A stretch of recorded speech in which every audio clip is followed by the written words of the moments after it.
C'est une application pour répondre au plus vite aux besoins des populations en quête d'un prestataire de service.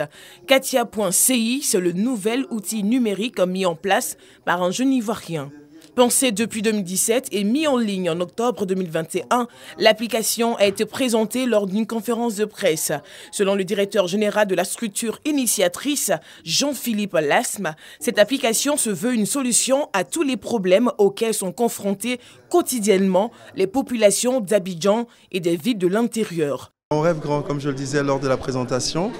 Notre objectif, c'est d'être vraiment, on va dire, l'application par excellence, ou si vous voulez, qui répertorie tous les professionnels en fait, de la Côte d'Ivoire. La particularité des Katia, c'est la gratuité, c'est la proximité.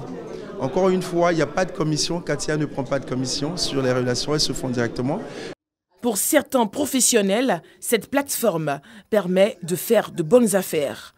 Grâce à Katia, j'ai eu une cliente et un restaurateur avec qui je livre mes poissons crus. Donc voilà quoi. Je pense qu'il y a beaucoup d'avantages. Sur le volet sécuritaire, les initiateurs rassurent. Le risque zéro n'existant pas, avec nos conseils juridiques, on a prévu d'implémenter une nouvelle fonctionnalité qui va requérir en fait le tirage de la pièce d'identité. Avec déjà ces deux éléments-là, on part sur le principe de la dissuasion. Nous vérifions certaines informations avec les moyens que nous avons et ensuite avec les éléments qu'on requiert, on a la possibilité de pouvoir retracer. Katia.ci permet également aux jeunes professionnels en quête d'emploi d'avoir des opportunités d'affaires en un clic. Depuis son lancement jusqu'à ce jour, le nouveau-né a enregistré 1300 téléchargements et 500 professionnels. Dans le cadre de ses activités sociales, l'Association des volontaires du service international AVSI, avec l'appui de ses différents partenaires, le Programme alimentaire mondial, le PAM et la structure américaine USAID, a offert 18 motos aux inspections de l'enseignement primaire de Bondoukou et de Bouna, un geste pour faciliter la mobilité de leurs agents dans les régions du Gontougo et du Boukani. En donnant ces motos, AVSI veut ainsi contribuer à l'amélioration de la lecture-écriture, mais également au meilleur suivi des enseignants qui sont dans les zones reculées, afin d'aider tous nos élèves, afin également d'aider le ministère de l'Éducation nationale et de l'alphabétisation. Les autorités administratives du district du Zanzan félicitent les donateurs. On ne peut pas être aussi ingrat, ne pas dire merci à celui qui vous donne quelque chose. Je dis merci à tous les donateurs pour ce grand geste à l'endroit de l'école pour la région du Gontougo. La DREN, Direction régionale de l'éducation nationale des régions du Gontougo et du Boukani, a mis à profit cette occasion pour organiser un atelier de formation en vue d'accroître les compétences et renforcer la communication interne entre les agents des différentes inspections de l'enseignement primaire. Le secteur du transport ne déroge pas à la règle des signatures de convention avec le Burida. Dans l'exécution de l'action 1 de l'axe 2 intitulée « Élargir l'assiette de perception en vue d'accroître les ressources des artistes », la Direction générale des affaires maritimes et portuaires d'Egamp a adhéré à l'action du Bureau ivoirien des droits d'auteur Burida.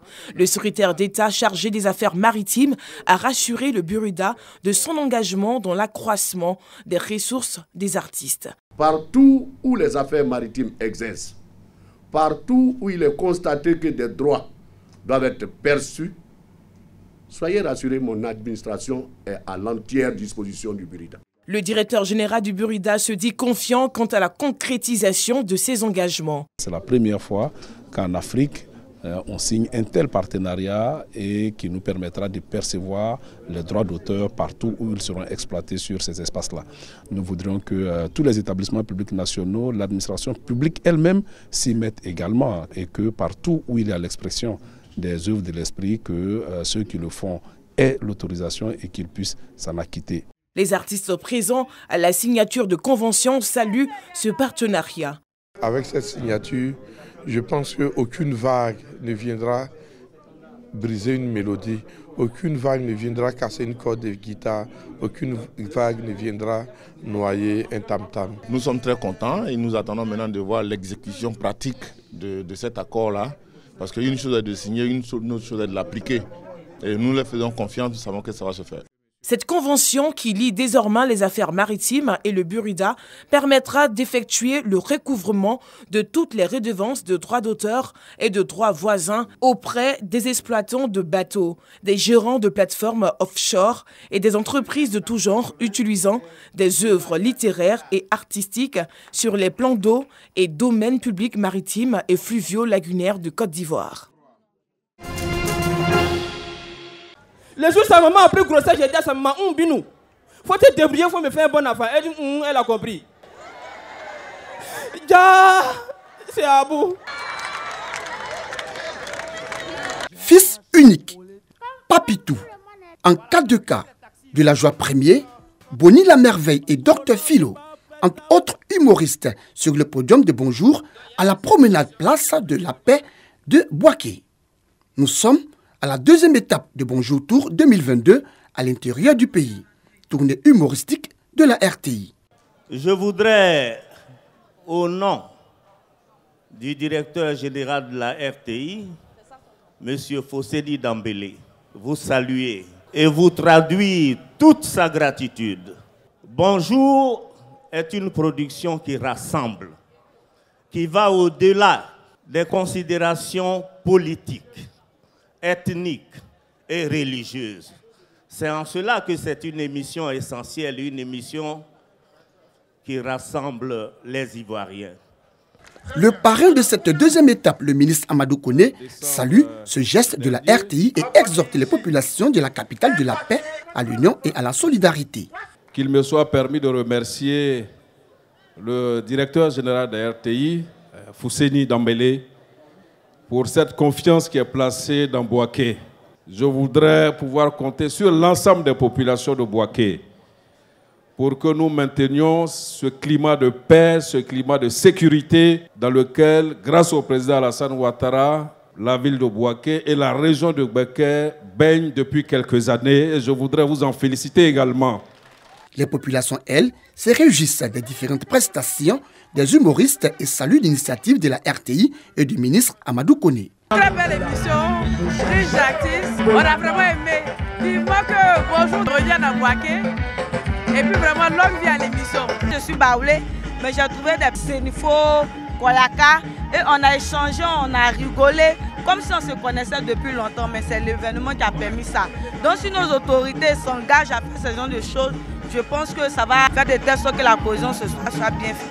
C'est la réconciliation qui fait que nous tous on est ici. Amadou Koné, le ministre des Transports. En tout cas, son œuvre-là, c'est une bonne chose. Il fait beaucoup pour la ville de Boaké. Après Boaké, équipe de production et humoristes mettront le cap sur Toumoudi pour plus d'humour et de rire. Petit de Boaké, Boaguesso.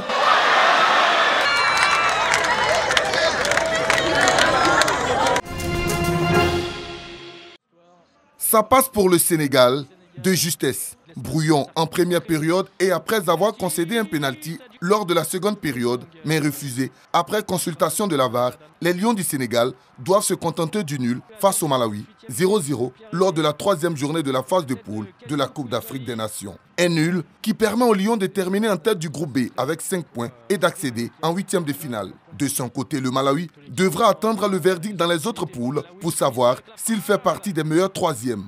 Dans l'autre match, la Guinée s'est fait surprendre par le Zimbabwe 2-1. Malgré un but de Keita, juste après la pause, les Warriors avaient déjà fait le job en première période avec des buts signés Muzona à la 26e minute et Mahachi à la 32e minute. Malgré cette défaite, la Guinée occupe la deuxième place avec 4 points.